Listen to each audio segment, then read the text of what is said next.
As we continue to talk about the nature of God, let's look at God's essence. And we've already learned about the fact that God cannot lie. He cannot deny himself, and he's not a man. Now, as we continue to look at what he is, we see over in John chapter 4 and verse 24 that God is actually spirit. Now, this is his essence.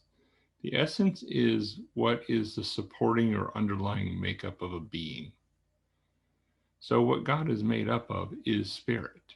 So John chapter 4 and verse 24 says, God is spirit, and the ones worshiping him in spirit and in truth it is necessary to worship. When it comes to learning about what spirit is, we actually do see an aspect of it in the human nature. Because we as three-part beings, that is, we have a body, a soul, and a spirit, we learn that our spirit is actually our rational or our logical part. It's the part that has the ability to know what's going on within our minds.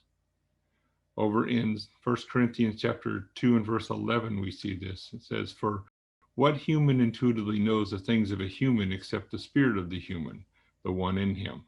Thus also the things of God no one intuitively knows except the Spirit of God." Since God is spirit, it is of course necessary that we worship him in spirit. This is a rational, logical interaction with God in which we give him proper credit for what he has done. We cannot do this through emotions because our emotions don't relate to God.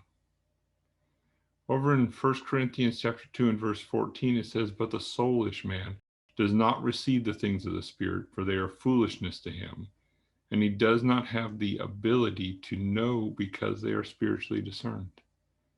A soulish man is one who is focused on emotions.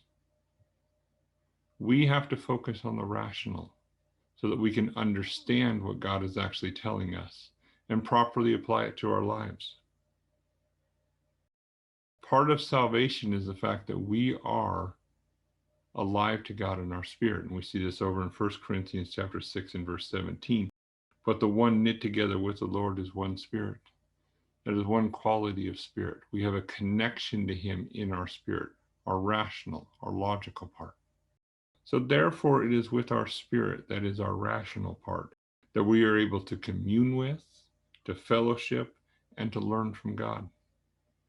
We need to stop and give some time to think about what God has done for us and what he provides for us in salvation, and start properly living our lives according to what he has said. Because, these things are spiritually understood. They're not understood through our emotions. And through this understanding, we can train our senses to know the difference between what is proper and what is lacking in character, so that the end result is we are doing those things that are pleasing to God and showing a proper opinion of who he is and who we are in Christ.